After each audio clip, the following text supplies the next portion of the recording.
All right, and that should be working. Hello, everyone. I hope everyone's having an awesome night here. It's good to see so many people here right now. Again, as usual, I'm going to be hosting the podcast again this week because Alexander, as a lot of you saw earlier today, because I think he live streamed earlier today, he is still in the Pacific Northwest, along with Eli Watson for a new Beyond the Trail episode that covers the Bluff Creek area, which is, of course, the area where the Patterson Gilman film was shot, as well as other areas of California and the Pacific Northwest, like Oregon. So that'll be really interesting when that comes out. That should be a really good episode of Beyond the Trail. So today is a kind of a more, what would you say, unorthodox kind of segment, I think, because usually what I've done, and usually what's on the channel, if not a guest, is a kind of a, well, I suppose in that sense, this isn't quite that unorthodox. It is for me, maybe not for the channel itself. Usually when there's not guests to talk to, there are guests who have a Q&A session. And that's kind of what I wanted to do for today, because it's been quite a busy week. And so it's been hard to put together a presentation. But I've been working quite a bit on my documentary, Wildmen of the Wampanoag, which is a documentary focusing on pukwudgie sightings. So I thought that maybe a pukwudgie Q&A, since those are kind of rare, would be fun to do. We have a lot of familiar faces here. Macy Fraser saying hi. We have Bill Mers. We have Peyton. Hi, Peyton. We have Rick. What happened? The pukwudgie gets loose. Man, I don't even know. We got Ryan, of course. Awesome podcast that Ryan runs. He does live streams every Friday, and you guys totally go check those out. And we have Austin Edwards, of course. Thank you, Austin. Austin's a really great supporter. So it's always good to see him. I like my Orthodox on. There you go. From Nottingham, England. I remember you from last time. Good to see you again. Yeah. So today is kind of again, it's a Q&A session about pukwudgies essentially, because I think I've been studying pukwudgies probably for around a year now. I think, and in that time, I've gotten quite familiar with a lot of pukwudgie stories and the kind of both the well-known and lesser-known facts about that kind of phenomenon. So literally at any point, questions are welcome. Right now, they're welcome too. I would really just like to kind of share the knowledge that I've been able to acquire about the subject, as well as share stuff about my documentary, which hopefully there'll be a trailer for that in the next month or so, is I think what I'm looking at. I'm actually aiming for a Halloween release on it. But one thing I noticed when I was editing Release the Bodette film, which I ended up kind of having a time crunch for, was putting an exact release date publicly on it kind of made it difficult to edit it properly. And now that I think that I'm kind of allowing a looser time slot for this, I think it'll come out better. So I'm aiming for Halloween, but might not be around then. It'll be the earliest Halloween.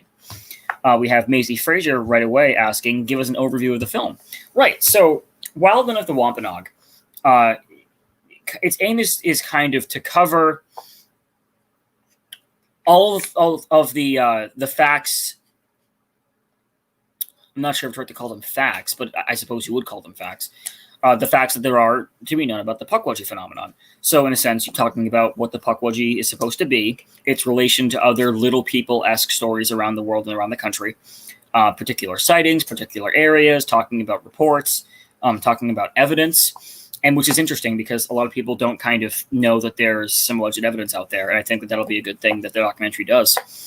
And, I think one of the highlights that I'd like to try and make, at least, is a focus on familiarizing the audience with the Wampanoag tribes and native culture in general.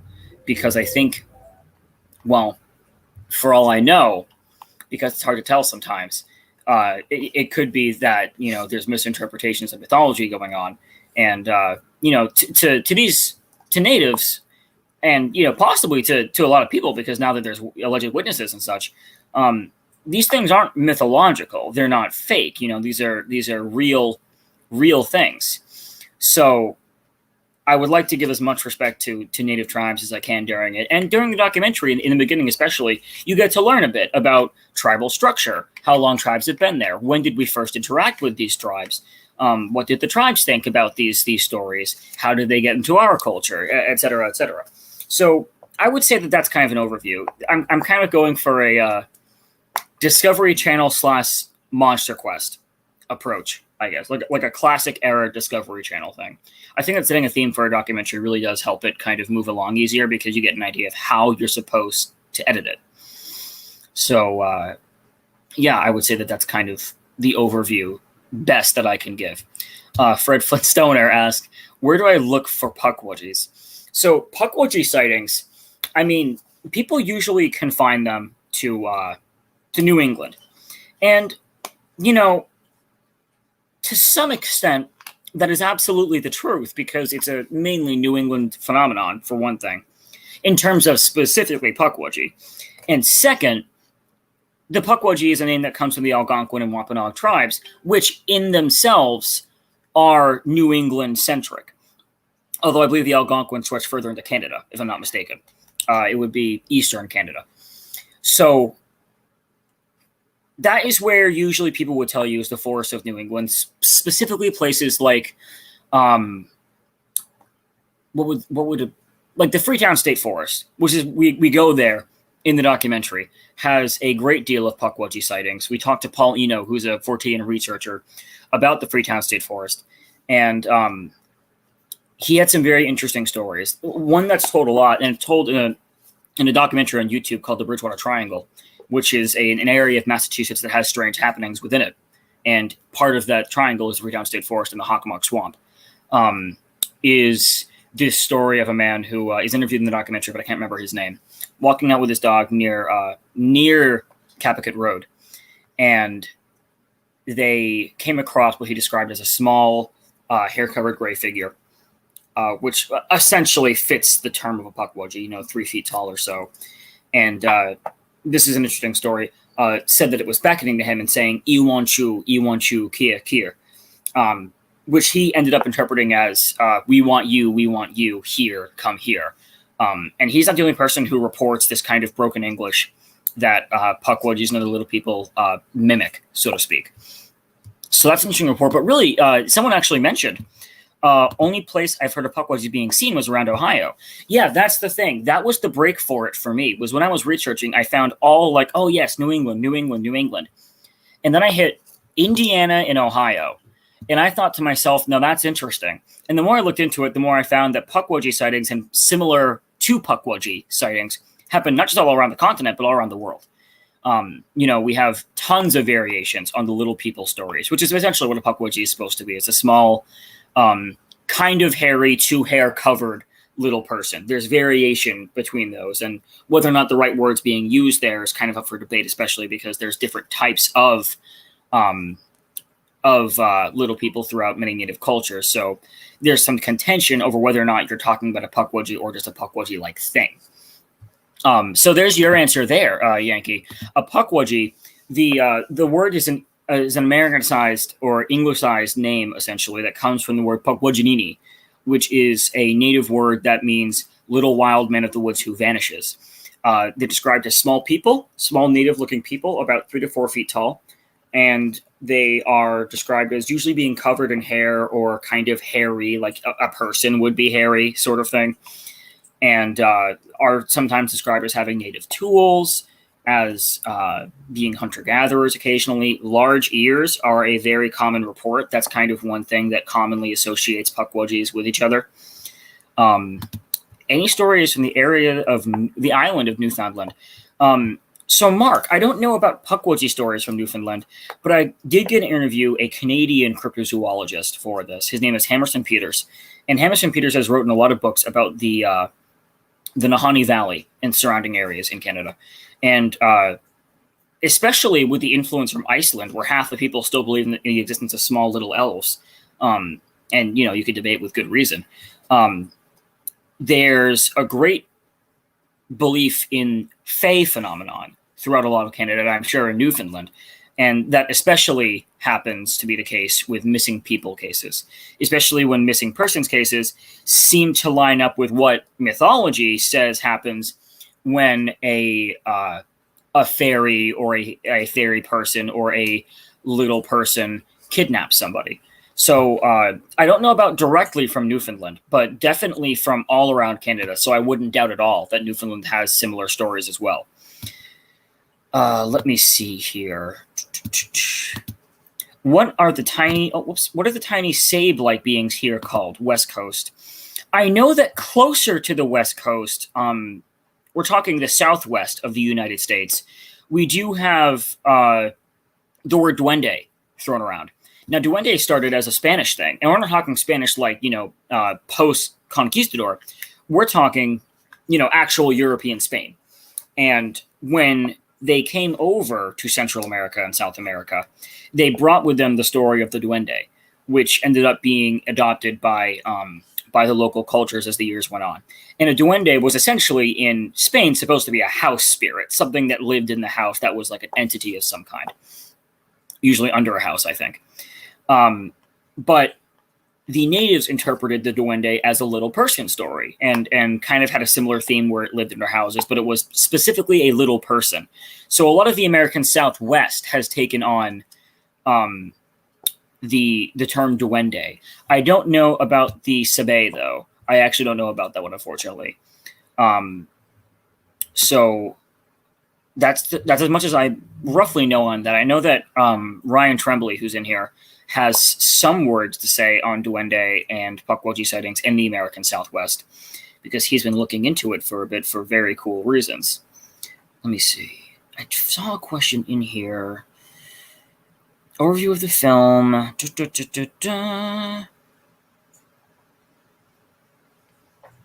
Here we go. Yes, this is from Austin Edwards.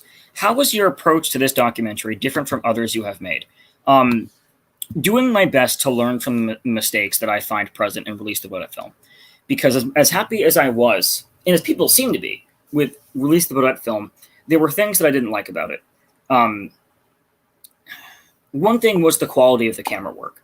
A lot of what we had to do for interviews, aside from Scott Martis, really, was over the phone audio or recorded on a screen, and that really isn't that high quality of footage. So we wanted to fix that problem. So we have more in-person interviews this time with team members and occasionally with researchers. Although, some people are too far away to do that, so we did have to do over internet. That was one big thing. I think another big thing is the editing. Now that I have more time to edit this documentary than I ended up having time to edit Release the Bodette film, I found myself just so happy with the approach of patience that I was taking, that I really could work through this and not feel rushed and create something that I think audiences will have an all-around interesting time interacting with, as opposed to just enjoying the information but not what's there visually or something like that. So I think the approach being more patient has really been one that helps. That, and I wanted to do more investigative work. A lot of Release the Bodette film is informational, and I want this to be half informational, half investigative. And we've been able to do that, so that's really been wonderful. Let's see. We have Yankee. Are they mean or friendly? A lot of Native Americans and a lot of different accounts talk about there being an aggressive disposition. So, that ranges from people who reported seeing things like pukwudgies, as crazy as it might sound, hunting in the woods and being aggressive with animals, to being aggressive towards people.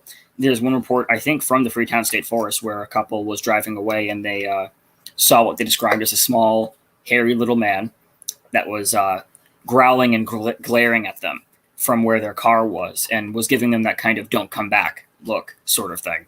So there is a kind of supposedly hostile disposition. So far, we haven't really encountered anything like that.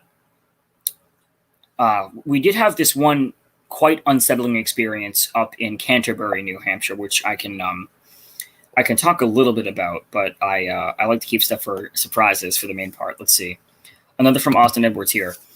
How many similarities and differences did you find between them and Sasquatch? I find the fact of the creatures speaking interesting, makes me think of the Sierra sounds. Thoughts?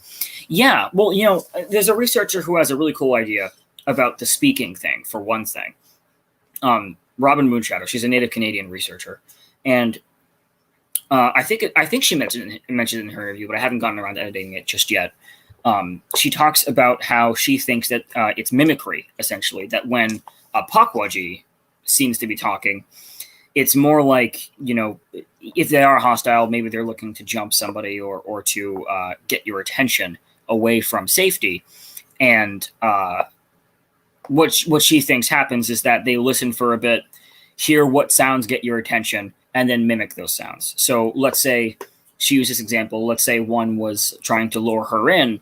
It might wait for a bit to hear what her friend says to get her attention, and maybe the word is Robin. And so it might, in kind of broken English, say Robin, Robin, or something like that. Not knowing her name necessarily, but according to her, at least, the theory is that it attempts to mimic sounds that get someone or something's attention. Which is kind of interesting because we do, maybe not for that purpose, but we do see mimicry like that with English in the primate kingdom. There's this video that I encourage everyone to see that's really fascinating. This, I think his name was John, a chimpanzee named John at a zoo. And his trainer had trained him to say the word mama to get candy. And when he says it sounds like a person saying mama. And I'm not talking like, if you listen closely, it's mama, mama, like that very deep voice that they have, these very raspy kind of deep voices. But it's without a doubt the word mama being said by a chimp. So, the problem ends up being that chimps can make those sounds, but the problem is that they don't have the cognitive settings to attach spoken language to meaning.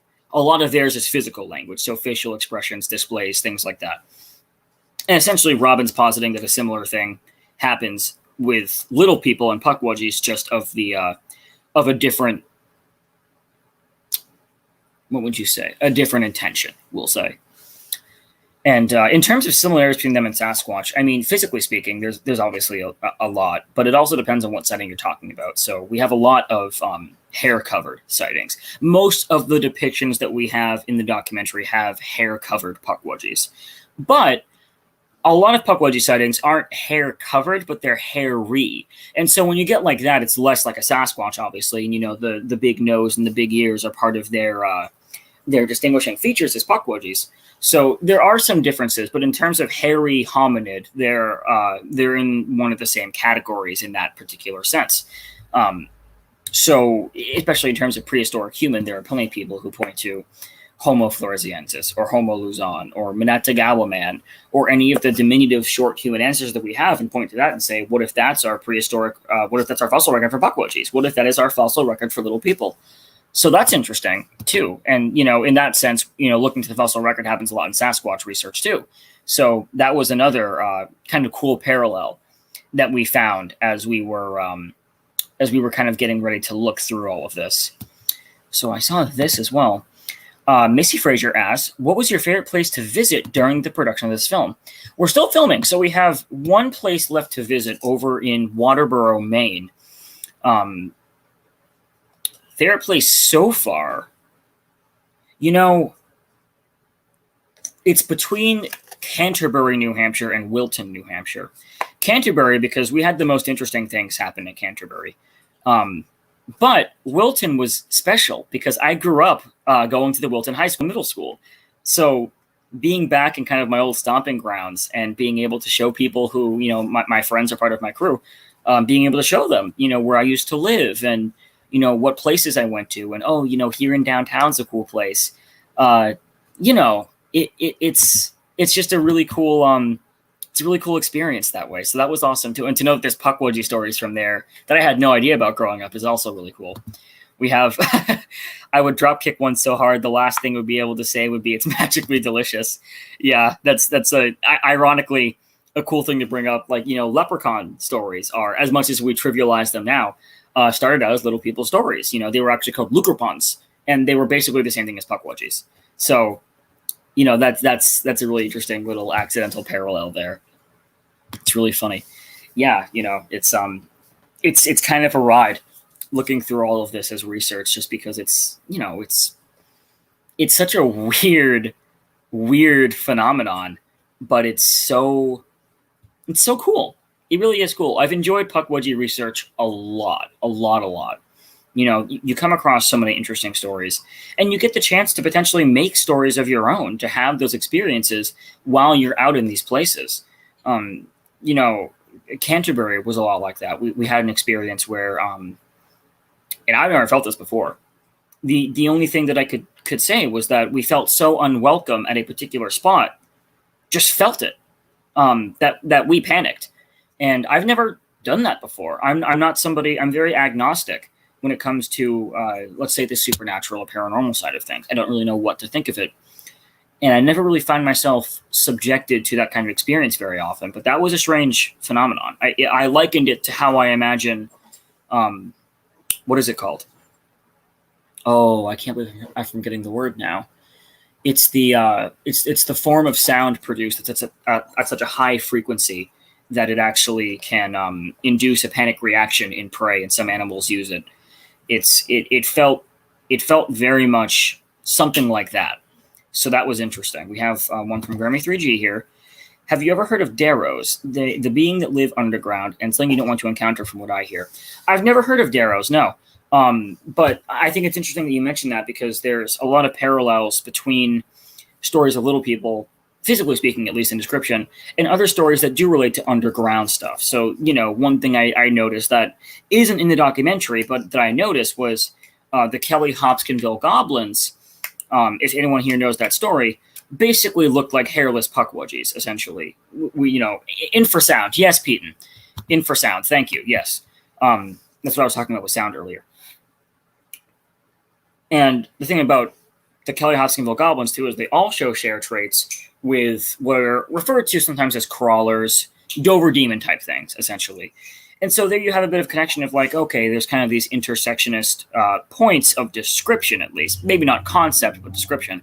And of course, one of the biggest running theories for the goblins and for the Dover demon creatures now are that they're underground dwelling because of the complexion of their skin, why we can't find them again, et cetera, et cetera. So yeah, there's a bit of overlap there. I'd love to know what Darrows are. Here we have one from Austin again. Any similarities in terms of filming your approach or anything to your other project with the Marlboro monkey? Yeah, so the Marlboro monkey is still coming along, and it's just had to take a tiny bit of backseat because we filmed another short documentary in this time as well. That it's already finished editing and all that. I'm just waiting to upload on the 21st of August. And it's very different. It really is actually very different. It's the same in a lot of ways, but I think what the difference is that, especially in terms of documentary, because in concept there wasn't that much difference. You go out and you can do sort of thing. But in terms of comparing Wildmen to Marlboro, very different. I think people will find Wildmen much more compelling. And I think that they will because we go over very interesting evidence in Wildmen. And people are used to seeing Bigfoot evidence. They're not used to seeing pukwudgie evidence. So I think that that'll be really interesting for people to look at. Here we go. Sounds a little like a description of a troll. Yes, actually. That was one thing that Robin Moonshadow also said, was that she thought that the sightings of hairier pukwudgies that had the long noses and ears weren't actually the type of little person that you'd call a pukwudgie, but a type that you might call a troll. So that's interesting. Steve Pat says, super cool presentation. Keep this going. Fantastic information. I'm hooked. Goblins are scary. I was just watching Bob Gimlin's video today, the YouTuber Bob Gimlin, not the Roger Patterson Bob Gimlin. On the Kelly Hopkinsville incident, and I really recommend that video to everybody because Bob's videos are also in depth, and they're so well illustrated, and they're so well done, they're so well narrated. They're basically everything good you could hope to have come out of that kind of subject if you're looking to be educated on it. And yeah, I really know what to say. I really recommend everyone goes to watch it. Yeah, that's one thing that I think was artistically kind of a struggle as well. I make all the art for the documentary. And when I was creating the pukwudgie to use for this documentary, the design I was going to use, for one thing, I wanted to make everything individual. I wanted people to be able to look at one of my pukwudgies and look at another one and be, okay, I can tell that these are the same species, but two different individuals, sort of thing. So there's facial differences. Maybe one looks older, one has a stronger chin, one clearly has a feminine form to the face, one has a masculine form to the face, sort of thing. And when I got into different kinds of little people, I found that got tricky because I was worried about whether or not I could really call what I was making a pukwudgie. I decided that I could. And the reason that I decided that was because pukwudgie has become a catch-all term recently. And you could debate whether or not it should be, but all of the illustrations being made are all very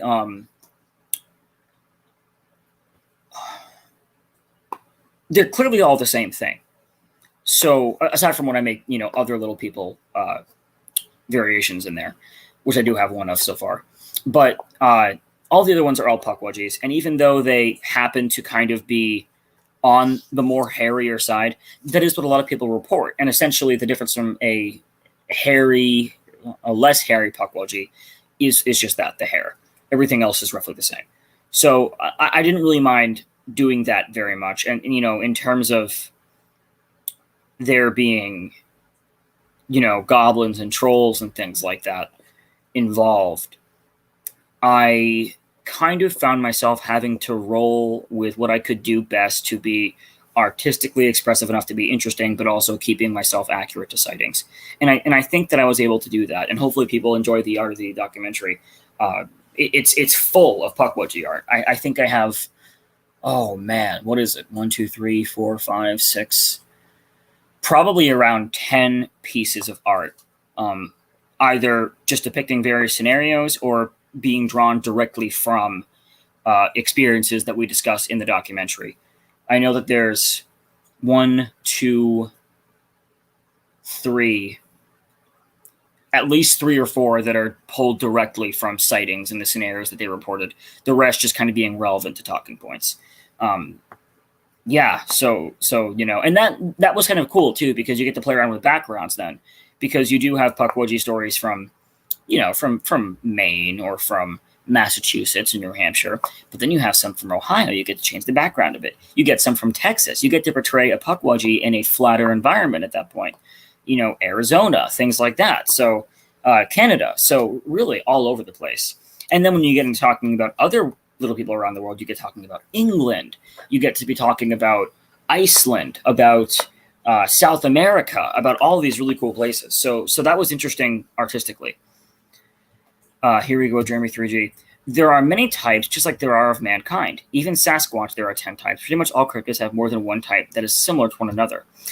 I don't know much about that, but I definitely would agree that, at least in native narrative, there are different types. And that's one thing that people run with as well. There were different types of humans. These are described as diminutive, which means short humans. We know that there were diminutive human ancestors. There is, at the very least, a fossil precedent for an animal that is just like a pukwudgie. So I think that that's highly significant, absolutely. Ramil, little people or beings here in the Philippines are the duende dwarves. There are 3 kinds: the white, black, and red, more like elementals according to the shamans. Yeah, so there you have some more intersection with duende. You have duende being used a bit more like the Spanish version, where it's less of like a little person physically, and more like an entity that is sometimes described as a little person. As far as I know, that's the one that you're talking about. So yeah, there you have some more cultural variation there, just like we're getting now with pukwudgies. Again, kind of becoming that catch-all term in North America. Peyton says, "Can't wait." I'm really excited to be presenting the documentary. Honestly, I am. I would say more excited than I was for Release the Bodette film, because I'm prouder of what I'm putting out this time. And I've had a lot of help on this. Macy's been on. Macy Frage, who's in here, has been on expeditions with me twice for this so far, and she's been a really big help. And all the crew that I have, and the abilities that I've had to talk to people, and my artistic abilities being able to be flexed out a little bit. It's really good, and I think that it'll be a really good documentary. I think it'll be way more likable than Release the Bodette film was. So hopefully I can deliver better than I delivered on that, because I think that was too rushed. And even though the information was good, the presentation was not so good. So the fact that I got good reviews on that was kind of astonishing to me, actually. Not to brag at all, because I don't think that it deserved a lot of them. But I was really thankful for that, and I hope that this time I feel as though my documentary can actually earn it. Catherine Woodman, greetings from Maine. Hello, we're investigating sightings in Maine pretty soon here.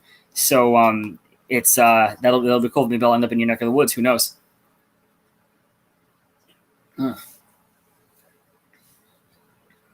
Here we go. You're so sweet. Thank you. No, you're sweet. What was the weirdest thing that happened in Wilton? Yes. Okay. So, Wilton. The story at Wilton is strange. Essentially, what happened is a group of paranormal investigators who've been there for a number of years, they were well known in the area, had an experience where one of them claimed to have seen what she would later call a pukwudgie behind one of the gravestones, and had very particularly frightening paranormal experiences following that night. And there are paranormal experiences from this particular graveyard, Vale Cemetery in Wilton, all around town. People talk about that. Particularly the Blue Lady is an apparition that's seen there, which is Mary Ritter is what she's attributed to, and she's the oldest gravestone in Vale Cemetery, and she's most often seen around that gravestone, so people attribute that to her. And when we went there, we had reread the story to make sure we were looking for the right gravestone. We wanted to find the exact spot that this sighting happened at. We wanted to know which gravestone this thing, if it was real, was standing behind. And the readings had mentioned that it was an ESQ gravestone, which means Esquire. But there's ESQ and then ESQR, which is an older way of writing Esquire. And this is, I think a roughly 200-year-old cemetery, if not more. I think 250 is what we actually landed at. So there was a lot of ESQR. There was a small cluster of a lot of ESQR, and then there was the ESQ off to the side that was the real one. We found the real one later. I think the weirdest thing that happened was Macy was actually with us, and she was going to go, I think, find a better parking spot. And before she left, we went out to go look for the stone, and she pointed and said, "Go look over there. It feels interesting over there." And we walked over there, and it wasn't the gravestone, but it was the only plot of ESQR gravestone that was there. And we had other strange things happen that night. Wilton was one of those areas where you had a lot of things happen that you were just kind of like, I don't know. That's the interesting thing, is that pukwudgies teetered the line between cryptozoological and paranormal. And we cover that in the documentary too. So that was an interesting experience, to be sure. We have Austin asking, have you ever seen the video of the dirt bikers finding the small humanoid creature and chasing it? Is that the one from Indonesia, Austin? That was the one that was called an orang pendek video, if I'm not mistaken. I don't know what to think of that one. I can't tell if it looks real to me or not. It looks almost... It looks like it could have been CGI, but there's no obvious signs that it is. So that was interesting. I don't know what to make of that one. I really don't know. We have Kevin Hamilton. Where are the pukwudgies supposed to be located in Canada? I've literally never heard of these things until Aleks mentioned them on some past episodes. Canada has a lot of them all over the place. There's a documentary on it by Hammerson Peters on YouTube called, I think, Little People and Fairy Stories of the Canadian Wilderness, or something like that. I highly recommend that, because that goes into heavy detail on things from little people to little entities to fairy people, etc., all over Canada. So I highly recommend that video for knowing where these things are supposed to happen. But as far as I'm concerned, all over the place. All over the place. Canada's a hotspot, for sure. Big hotspot, but a hotspot. Other little beings here in the Philippines are the Tayanak. They mimic infants, but they resemble small trolls. They are folklore, but a lot of reported seeing them. And that's the line, isn't it? That's the line, is that, well,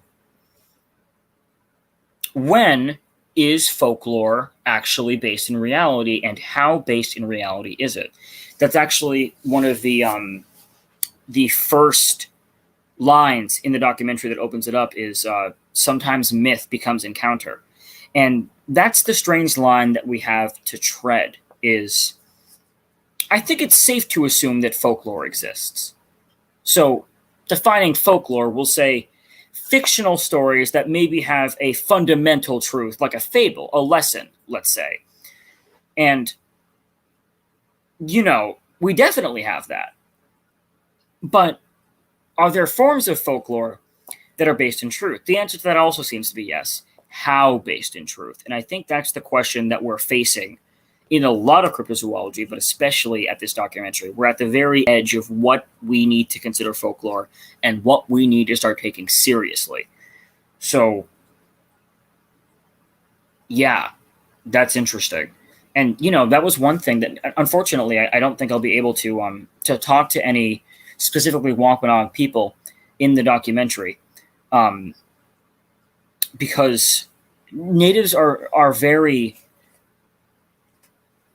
they don't like to talk to others about their stories.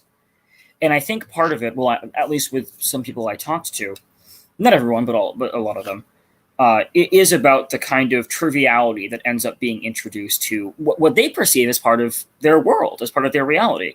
So, in things like, I think it was Paranormal State, that had pukwudgie art, and it was just like this horrifying little thing that looked like a vampire, like a malnourished vampire with like quills on its back and things like that. And a lot of Wampanoag people were actually quite upset about that because they said, well, we've never described it like that. You're making, I suppose it would be like if us Americans, or at least for me, us Americans, because I'm American, we're on the brink of cultural extinction 100 years from now, and then someone took Paul Bunyan or George Washington and made them into a horrific monster in a movie. We would feel kind of like, oh, well, there's another nail in the coffin culturally, sort of thing. And I'm not trying to take sides in that whatsoever.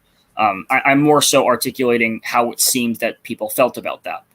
So that was one thing that I realized, is that having to admit that there is a notion to be at least partially followed, that folklore is involved in all of this, is something that was difficult to speak to Native people about. Luckily, we had people like Robin Moonshadow who were very open in talking about that, Native Canadian. But with many people, not so much, unfortunately, and that's fine. Privacy is to be respected in that sense. In every sense, privacy is to be respected. But so that was one difficulty for the documentary, I think, that kind of sprouted from that point. I don't want to ask about outright. Oh, excuse me. I don't want to ask outright about the evidence you reviewed and featured in documentary, but is there any way you can, without spoilers, give us your opinion on the evidence you reviewed? Yes, I think so. I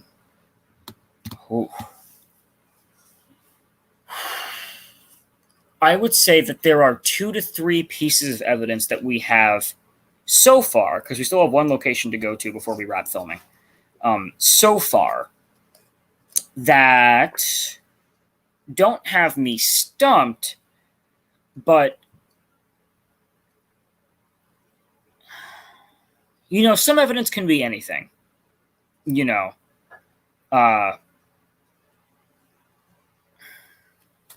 don't know how else to put that. Some evidence could be anything. An imprint in the ground could be anything. It could just look vaguely like a footprint and not be a footprint. Maybe an animal was digging there. Maybe that's where a lot of rain happened to fall off of a tree. Maybe someone dug something there. It could be anything. It could have been made by anything. Most of the evidence that I think is the most compelling, which is at least 3 pieces so far in the documentary, are things that are either we attribute this to a completely uncatalogued source, a phenomenon that we don't understand yet, or there's a very specific hoax being perpetrated, which isn't impossible by any means, but it's one of those two sort of thing. So I thought that was interesting, is what I will say. It's genuinely compelling evidence, is what I would say. We have Grammy coming in with another kind of perspective on this. The forest beings are interdimensional and do cloak. Little people are tricksters, and even Sasquatch like to encounter them, from what I've heard. I've had a few stories of, I think, what natives say about encounters with wild men in that sense. Yeah, tricksters are the archetype that little people play out. There's maybe a folkloric aspect, right? Is that in every culture that I've seen so far, the little person is a trickster in the narrative. They are mischievous and deceitful, specifically. So I think that that's interesting to bring up, and I'm not sure exactly why it is the image of a little person that makes us think of that. Maybe the fleet-footedness, or the way that a tiny thing can move without being heard. The sort of unseen action, the deceit of the unseen action sort of thing. I don't know, but it's interesting. It's interesting that you bring that up, for sure. Yeah, I mean, it's been quite a journey going through the cultural aspects involved in all of this. I mean, yeah, you kind of bounce back and forth with what you're looking at. One thing that I remember saying on the Bigfoot Society podcast a few months back when talking about Wildmen was the more that you dig into most cryptozoological subjects, the weirder they get. So you might start out with Bigfoot as like unknown ape. And the more you dig, the more you find weird, interdimensional, spiritual, UFO-related reports or whatever. With pukwudgie, it started out as the opposite. It started out really freaky and weird, and the more I dug in, the more I found things that sounded physical. But now I'm on the other end of it again, where as we're wrapping up this documentary, things got weird again. It's almost as though as you study the phenomenon, you start up here, you dig down, and you find that weird physical stuff. But then as the trail continues, like you come back up again. So I guess it's kind of probably like this. And who knows what that says about the phenomenon? Because unlike Sasquatch, it's kind of half and half. Sasquatch is kind of like 1/3 to 2/3, paranormal versus physical, let's say. But with the pukwudgie, it's half and half. It's half and half. So I don't know what to make of that. That's been very interesting, for sure. I take a drink really quickly. Oof.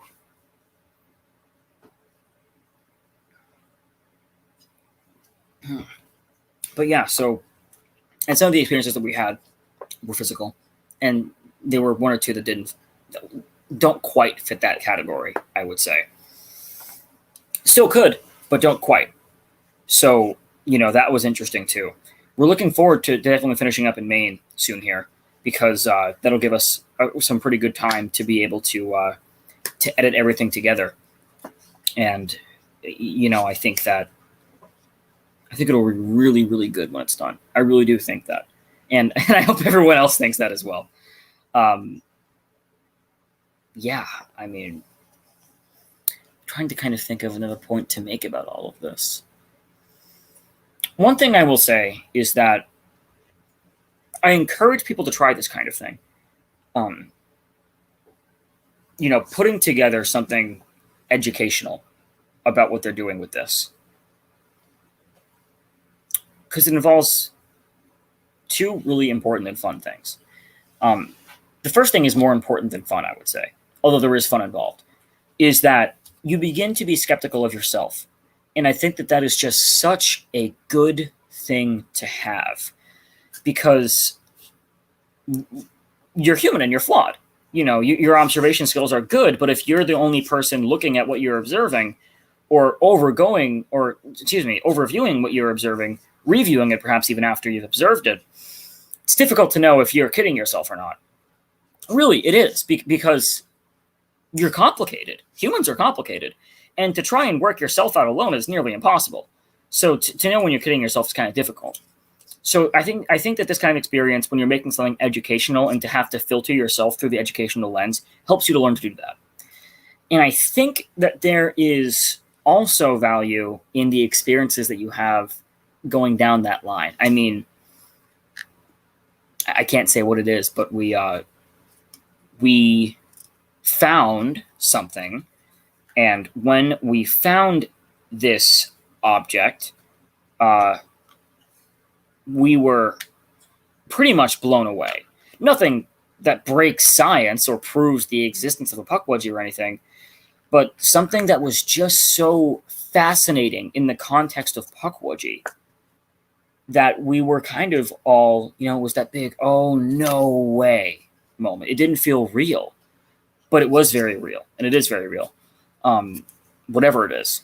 So I can't say what it is, but that's one piece of evidence. It was really that level. We found, and realized what it was that we were looking at. It blew us away. So it also leads you to those kinds of experiences, and those are just so much fun, and they're so memorable, and they're important to one's life when they happen. So very interesting for sure. Here we have. I recall an interview you did a while ago. You stated how you like to stay away from paranormal supernatural aspects. The fact that you mention it, yes. Well, I mention it because I think that it's important to.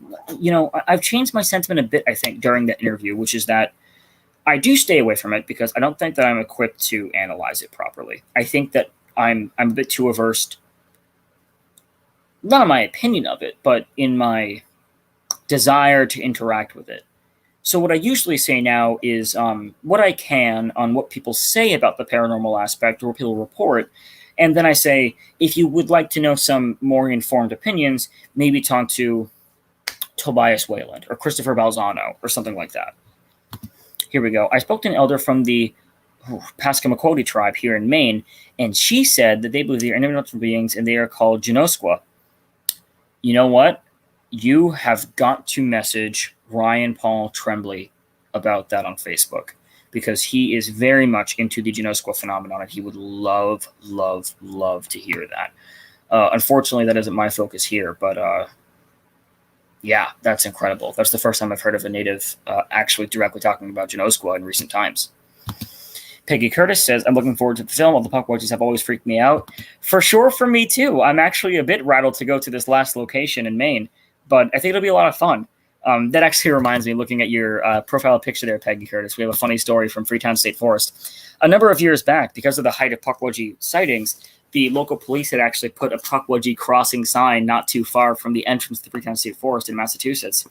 And after Macy and I had our trip there, we drove down the road to try and find it, and it looks like someone took it down, unfortunately. So, you know, the roadside made me think of that in this picture, and we were hoping to get some nice B-roll, maybe some photos with it, but unfortunately that little gem no longer exists, unfortunately.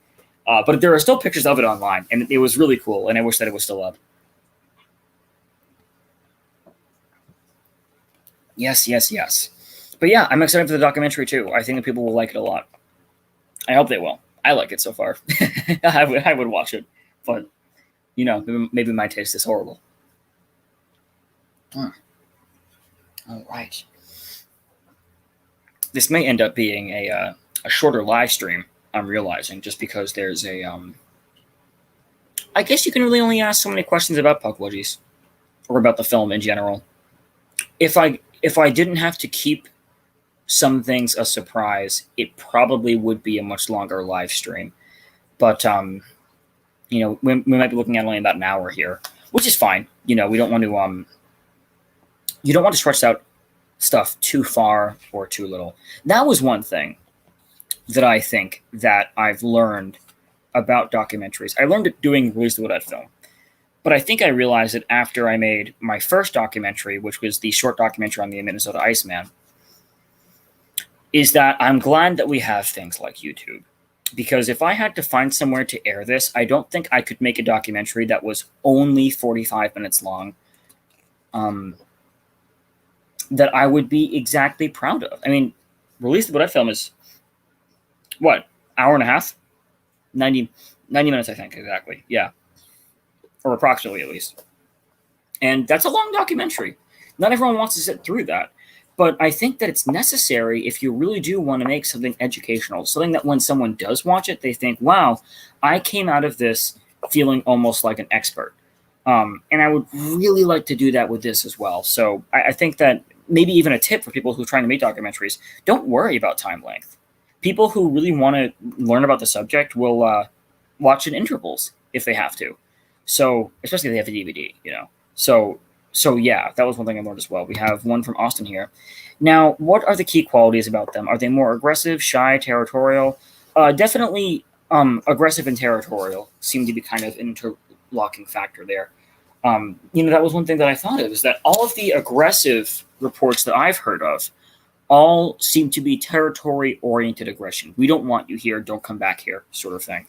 And that made me think of, you know, the experience of Canterbury, where I felt as though something, you know, excuse my language, but we were up on a hill for this, and we've been on that hill tons of times throughout the entire day and throughout the night. Tons of times on that exact spot. And when we went up there that last time, it felt like something just was saying, get the hell off my hill. And I've never felt scared like that in the woods. I grew up in the woods. I've never felt scared like that. So that was really interesting. Kevin Hamilton says, I wonder if the 1973 movie Don't Be Afraid of the Dark had pukwudgies in mind when they made it. They were little troll-like people who lived under the stairs. It could very well be. Oh, Mid-South Sasquatch Go to Research says, I got a picture of what I think is a pukwudgie. I would love to see that. Make sure to, like, maybe send that to me, or is it on your channel? Maybe we could see it on your channel. That'd be awesome. Here we go. I know of a man at age 10 who encountered a Genosqua while snow sledding with a friend on top of a steep hill. When he had just topped the hill, he saw a big toothy grin and took off down the hill. Yeah, so Genosqua, as far as I know, are essentially stone giants, is what the name implies. And it's kind of a taller wild man type story, almost like a Sasquatch, but with some variation. We have one from Austin Edwards here. Any reports of actual physical attacks? Yes. There's one that I know of that's anonymous from Texas, and you can find this on the World Bigfoot Radio podcast. A man who talks about what he thinks is a multitude, a pack, you could say, of pukwudgies that live in the forest around his house, and they've been aggressive with the dog, apparently. In terms of on people,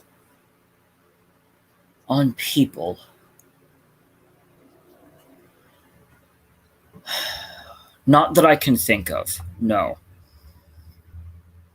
One that was paranormally related that Christopher Balzano has on his YouTube channel, and it's called, I think, Attack by a Pukwudgie or something like that, but it's a paranormal occurrence. So the degree to which you could link that with a pukwudgie might be questionable, I would say. So yes, I think technically 2 reports of such a thing. It might be 3. Yes, actually 3. The third one is from the area of Canterbury, actually, and that involved primitive tool usage. So that was interesting, yeah. But yeah, so 3. Yes, so there are some, yes. Yes, Brian Duke Sullivan runs Big World Bigfoot Radio, and the person he had on went by Brandon G, I think. I had to try to get in contact with him and was unable to. But his sighting is very briefly mentioned in the documentary as well. Here we have one from Ramel Ascata again. If we consider or believe in the existence of Sasquatch and the reported variations in their nature, little people beings may not be too different, just in some aspects. I would agree with that, especially in terms of whether or not you consider Sasquatch an entity or an animal. It's like, well, if we have to make room for that kind of animal, there's room for a few other kinds then as well. And then you've got, if it's an entity, let's say you prove the existence of Bigfoot as a paranormal entity tomorrow, that opens the door for just about everything. So absolutely, yeah. Austin, do you know of any evidence not featured in your documentary that is available? Yes, in fact, I know of evidence that is featured in the documentary that is available. Look at the book The Paranormal House by Sybil Howe. Howe is spelled Howe. It's available as ebook and as paperback, and there's some very interesting evidence in there. In terms of anything else, there is a blog in which Andrew Lake talks about a photograph, and on the Strange Realms Facebook page, if you go back far enough, there is another photograph allegedly taken by a man named Dwight Campbell. So that's what I would recommend looking into, is those pages and that book, The Paranormal House by Sybil Howe. Let's see. Yeah, Ryan, I was mentioning you should really get message her about that for sure. She mentioned a native and a non-native personal description of Genosqua sightings, so that's pretty cool. Kevin Hamilton, you've done a fine job of pinch hitting for Aleks. I would say you're clearly magnificent. Well, I appreciate that. Thank you, Kevin. It's a humbling experience, that kind of compliment, and I appreciate it. Thank you. Catherine Woodman says, Into the Fray, YouTube channel, has an interview about pukwudgies, as I recall. Very upsetting. I'll look into that later. I don't really know about that one too much. I've heard of Into the Fray, but I've never actually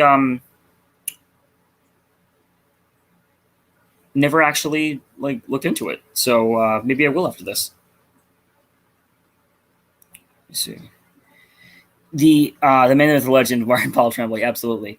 Grammy 3 Cat Hansen. Cat Hansen, as far as I know, is has knowledge on what Genosquas, I'm guessing.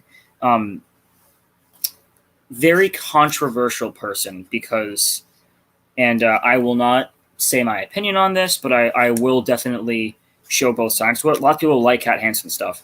A lot of people have found her footage to be very questionable. Her photos or footage. I've watched a few videos on the subject, and there's definitely arguments to be made, I think, for both sides that are really pretty compelling. So I looked at Kat Hansen stuff briefly, but kind of decided against it for the documentary, simply because the line was just too thin to properly tread, I think. We have... Oh, what's this? Oh, I hope everyone can still see me. Can everyone still see the feed right now? Kevin Hamilton says he's having trouble seeing it. Is everyone still able to see me? Macy still has it. Okay. Hope everyone else still does as well. We have GD Narati saying, yep, okay, Call the Crow still does, so that's good. Reality Changer is a channel of a guy who found a big group of these little people living in a Vermont forest with a satyr. That's some interesting stuff to look at. Ryan Paul Tremblay talking about the Goat Man in your podcast just not too long ago. That would be interesting to look at for sure. And here we have Robin Moonshadow herself. Welcome. Yep, Lone Star Pukwudgies. We mentioned that earlier, yes, with World Liquid Radio, Brandon G. Yeah, I have a bit of art relating to his story in the documentary. I couldn't get a hold of him, unfortunately. But yes, that is a really, really cool story for sure. As we spoke about before, as always, thank you for taking the time to not only do this, but everything else you do, including taking the time to speak to all your followers and do things like this. Of course, one reason that I love doing these so far is that in the time that I have right now, I'm unable to do the live stream series that I want to do, which is Into the Field, and to do videos and things like that. All of it's documentary stuff for me right now, finishing up these 2 documentaries.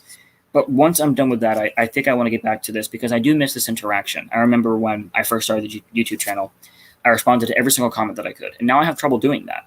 So hopefully I can kind of get back into that and continue doing that because it seems like people do appreciate that, and I appreciate you appreciating it. So thank you, Austin. I've got a video called Little Sasquatch or Sitter. Check it out for sure. Yeah. Feed's good here, says Ramiel. Never mind. Problems on my end. Computer Moran is all. Don't worry, Kevin. I'm the same way. I was just talking with a friend who was with me at Canterbury today, and something had broken in the car, I think, and he was like, "Oh, why can't you fix it? You're the technician." And I looked at him and I said, like, difference between technician and software guy. You know, I'm great with software.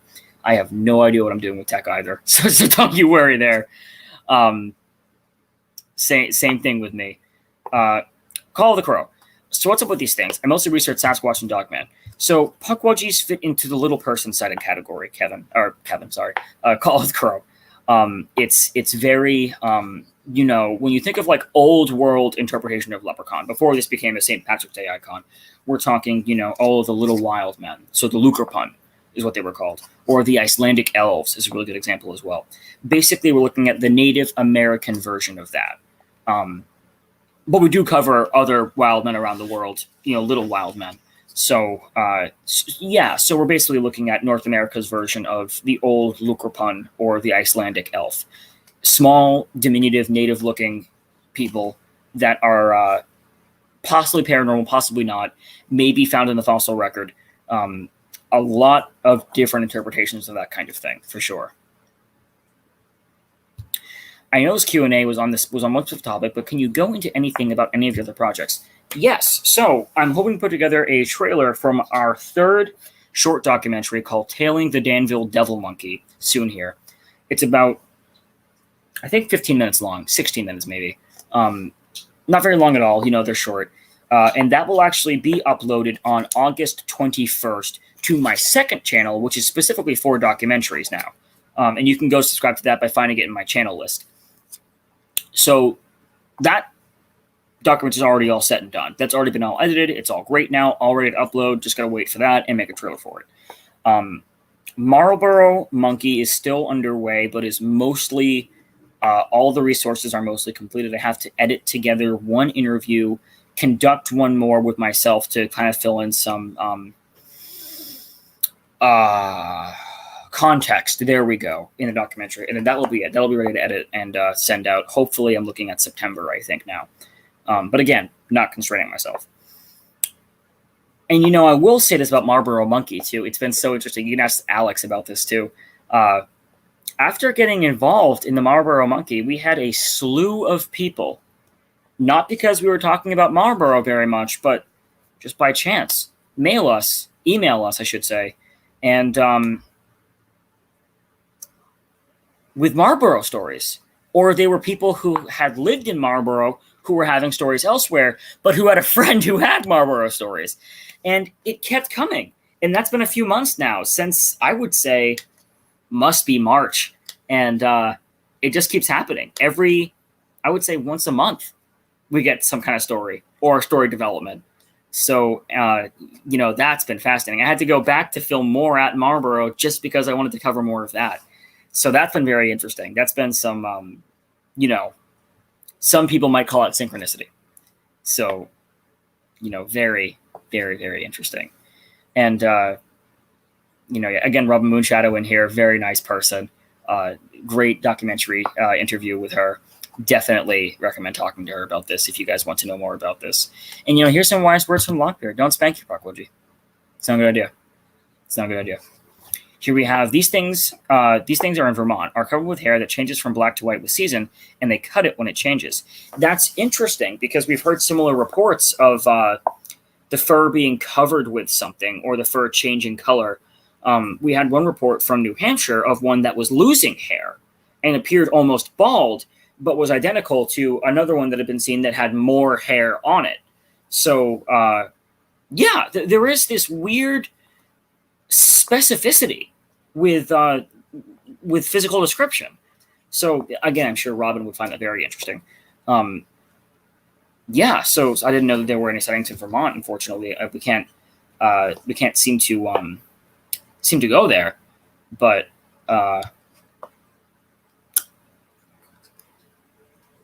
you do what you can, you know. So hopefully we can include it maybe narratively in the documentary, that kind of thing. I'll look into that more for sure. Yeah, so we've been here for about an hour now. Their hair reflects their surroundings. That's interesting. That's one theory with cloaking that a lot of people bring up too, Grammy. So we've been going for about an hour now, and as much as I do love these, it's I don't have much left to say about pukwudgies myself. So again, I recommend getting in contact with Robin Moonshadow. And well, what would I say?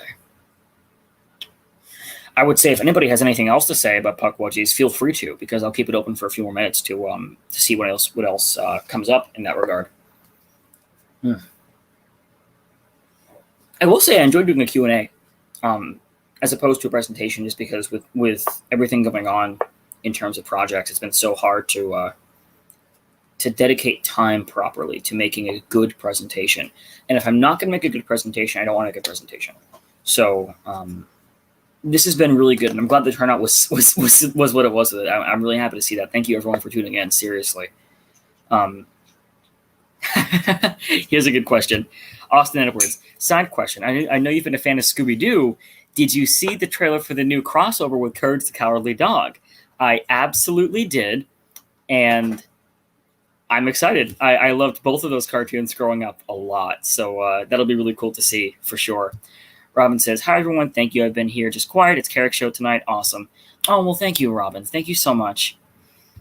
Here we have Rick saying, Karac, great channel. I just found it a few months ago. Enjoy your content. Thank you. Of course. Thank you, Rick. I'm very appreciative of everyone who looks at the content because, you know, of all the people who are on YouTube, Aleks and everyone else, you know, how the Olympic Project has their own YouTube channel. John Bindernagel, things like that, you know, may he rest in peace. Out of all of the, thank you, Peggy. Seriously, thank you very much.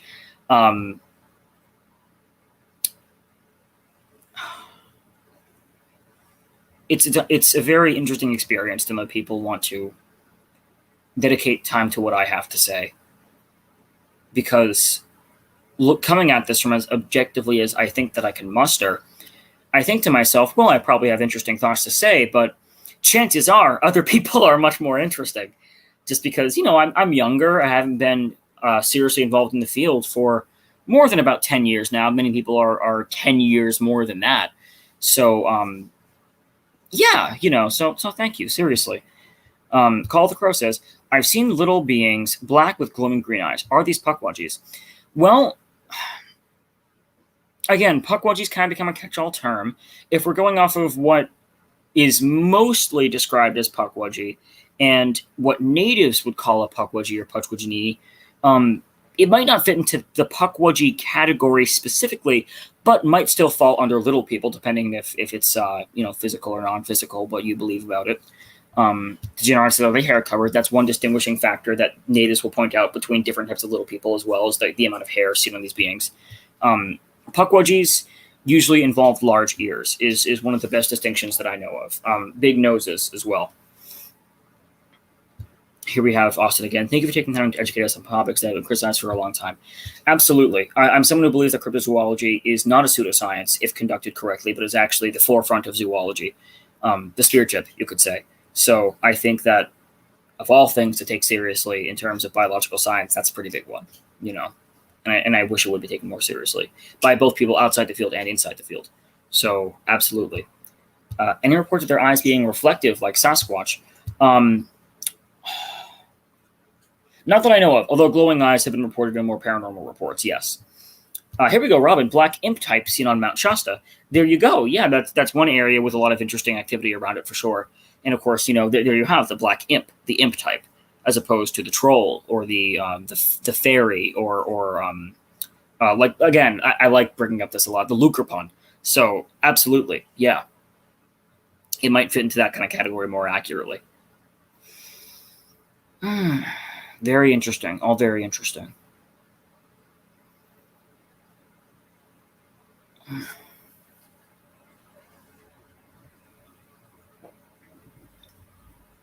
All right. Well, I think that's pretty much all that I have to say. And we're getting up about to, close to an hour and 10 minutes here. So I think, unfortunately, that'll be it for the live stream tonight. And I hope everyone really enjoyed. Again, a very humbling experience when people take the time to appreciate the content that I make.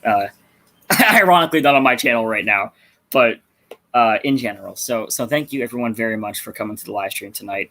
I hope you all have a wonderful, wonderful evening. And I'll probably see you next week. So thank you again. Have a good night.